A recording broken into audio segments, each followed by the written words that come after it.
Comment la fête du Didi, le cas plutôt du Didi, est une véritable boîte de Pandore. Plus on creuse, plus il y a de ces choses qui sortent. Là, maintenant, nous sommes sur Leonardo DiCaprio. Comme vous le savez très certainement, vous avez peut-être déjà vu les photos de Foucault. Il est quasiment sur toutes les fêtes de Foucault, constamment avec Didi. Et pour cause, il était le premier invité de Didi dans les Foucault, dans toutes ses fêtes, dans tous ses délires. C'est son best ami. Certainement, en tout cas, ça l'était euh, de la vie de tous les jours déjà, parce qu'on les voyait constamment ensemble sur les vidéos, les photos dans plein d'événements. Également lors des fêtes blanches et des fêtes fuck-off. Alors, il faut savoir que Leonardo DiCaprio, suite au fait que Didi se retrouve en cabane, a pris ses clics et ses claques avec sa copine du moment. On sait qu'il change tous les 5 ans, hein, dès qu'elle dépasse 25 ans. Et il est sur un yacht en Italie. Et on ne sait pas quand est-ce qu'il va revenir. Et les gens pensent que c'est à cause de ça, parce que comme c'était le premier invité, en fait, avant que Didi appelle tous les autres, c'est d'abord Leonardo qui l'appelait pour lui dire, gars, il y a une fête, faut que tu sois là. Avant même que Didi programme une fête, Leonardo DiCaprio était déjà au courant. C'est à quel point c'était des âmes sœurs, voilà. Et du coup, il est sur les radars. Mais on sait très bien que la bête à abattre en ce moment, et pour des bonnes raisons, hein, pas le nier, hein, c'est que Didi, c'est pas un enfant de cœur, c'est Didi. Mais en fait, il y en a plein qui pourraient tomber parce qu'en fait, Leonardo DiCaprio, apparemment, il est comme Didi, voire pire. L'homme que vous voyez sur l'image, qui s'appelle Dale, était un de ses anciens potes avec qui il faisait la fête. Il s'est retrouvé dans plein de soirées, plein de fêtes avec Léo et tout, etc. Et il a même écrit un bouquin que vous pouvez voir ici, où il raconte plusieurs choses, anecdotes qui se sont passées avec Leonardo DiCaprio, pour expliquer à quel point lui, c'est pas un enfant de cœur. Donc, je pense que beaucoup de gens ne sont pas surpris parce que c'est vrai qu'on n'a pas de dossier sur lui apparent, mais on a toujours été très interpellé par le fait que dès que les gamines, lapsus,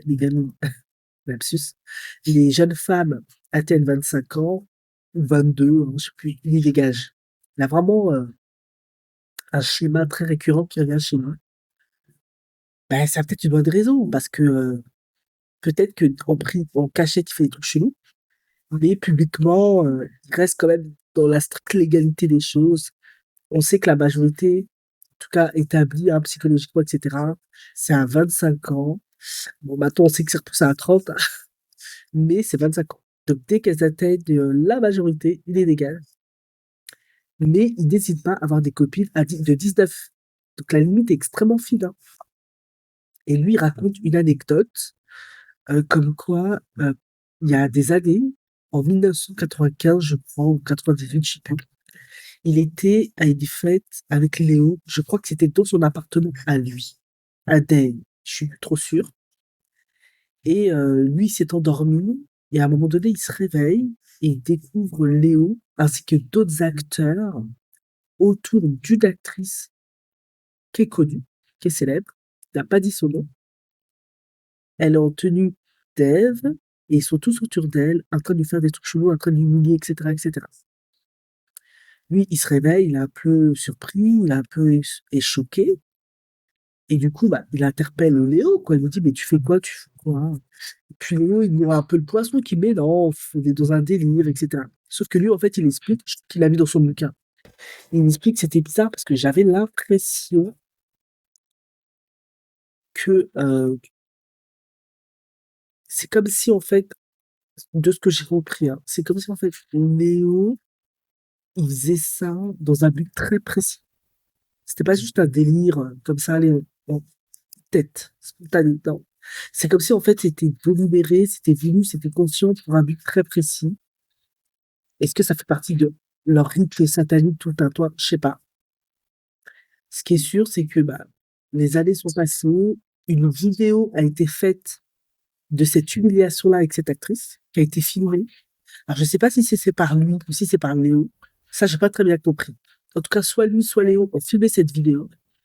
Et on ne sait pas si la vidéo, elle a été supprimée, si elle est toujours à disposition, mais à ce qui paraît, il reste toujours des photos. Il n'a pas communiqué le nom de l'actrice. Ce qui est sûr, c'est que la carrière de Léo a continué. Mais la carrière de cette actrice, hein, comme beaucoup d'actrices à partir d'un certain âge, bah, s'est arrêtée tout simplement. Voilà. Donc, est-ce que cette vidéo, ces photos avaient été prises pour nous faire du chantage? On l'obligeait à accepter tout un tas de trucs. Voilà, c'est toujours le même schéma qui revient, les mêmes histoires qui reviennent. Sauf que là, il s'agit de Léo, et là, il n'y avait pas Didi, ça n'avait rien à voir. Donc, visiblement, plusieurs personnes, ils sont dans ce genre de délire, de manière isolée ou collective. Ou parfois, ils se regroupent ensemble et ils font le délire ensemble. Mais en tout cas, ce que Day, lui, il est en train de dire, il est en train de dire, il n'y a pas que Didi, en fait, qui fait des trucs chelous. Ils sont plusieurs à faire des trucs chelous. Voilà. On verra pour la suite ce qu'il en est. Pour l'instant, Léo s'est pas manifesté et comme à son habitude, je pense qu'il fera rien.